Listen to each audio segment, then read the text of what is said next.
আলহামদুলিল্লাহ, এমন এক তসবিহ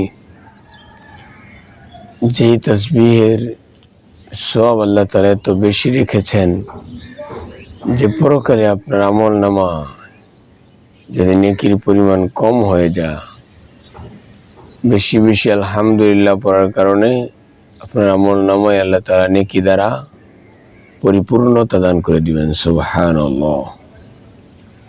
রাসূলুল্লাহ সাল্লাল্লাহু আলাইহি ওয়াসাল্লাম আরো বলেছেন, ও সুবহানাল্লাহি ওয়াল হামদুলিল্লাহি তামলাআন আও তামলাউ মা বাইনাস সামাওয়াতি ওয়াল আরদ। আর যদি কোনো মুসলমান বান্দা সুবহানাল্লাহ আর আলহামদুলিল্লাহ একসাথে তাসবিহ পড়ে, নবীজি বলেছেন আসমান এবং জমিনের মধ্যবর্তী ফাঁকা জায়গা আল্লাহ তাআলা নেকি দ্বারা ভরপুর করে দেন। সুবহানাল্লাহ। সম্মানিত শ্রোতা মণ্ডলী, আমাদের আজকের তাসবিহ এতটাই ফজিলত, পড়তে অল্প সময় লাগে, তেলাওয়াত করতে অল্প সময় লাগে, কিন্তু এর নেকি আল্লাহ তাআলা ব্যাপক রেখেছেন। আমরা আরো দেখেছি রাসূলুল্লাহ সাল্লাল্লাহু আলাইহি ওয়াসাল্লাম চমৎকার হাদিস বলেছেন।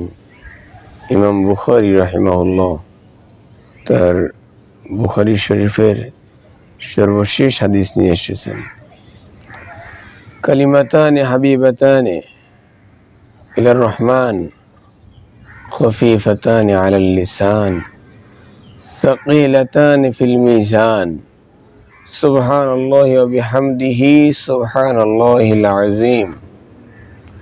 নবীজি বলেছেন, এমন দুটি কালিমা রহমান আল্লাহ তাআলার নিকট প্রিয় রয়েছে, যেটা জবানে পড়তে খুব হালকা, কিন্তু মিজানের পাল্লায় ওজনে অত্যন্ত ভারী হবে।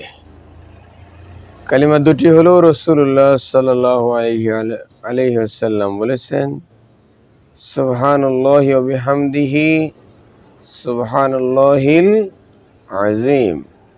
কি বলেছি?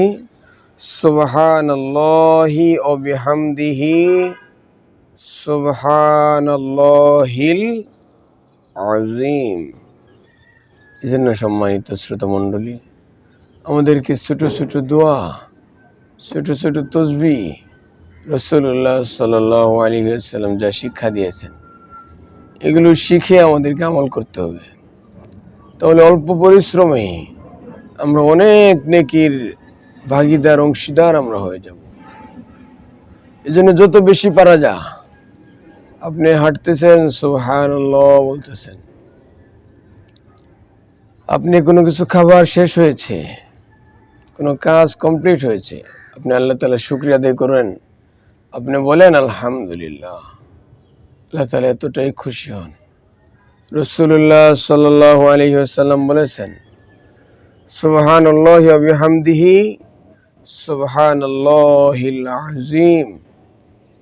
এই তাসবিহগুলো বেশি বেশি পড়ার জন্য তাকিদ রাসূলুল্লাহ সাল্লাল্লাহু আলাইহি ওয়াসাল্লাম করেছেন। সম্মানিত শ্রোতা মণ্ডলী, সকলের প্রতি আরজ যে আমরা ছোট ছোট তাসবিহ আল্লাহ তাআলার হুকুম মোতাবেক, নবীজির সুন্নত তরিকা মোতাবেক আমল করার চেষ্টা করব। আল্লাহ তাআলা তৌফিক দান করো।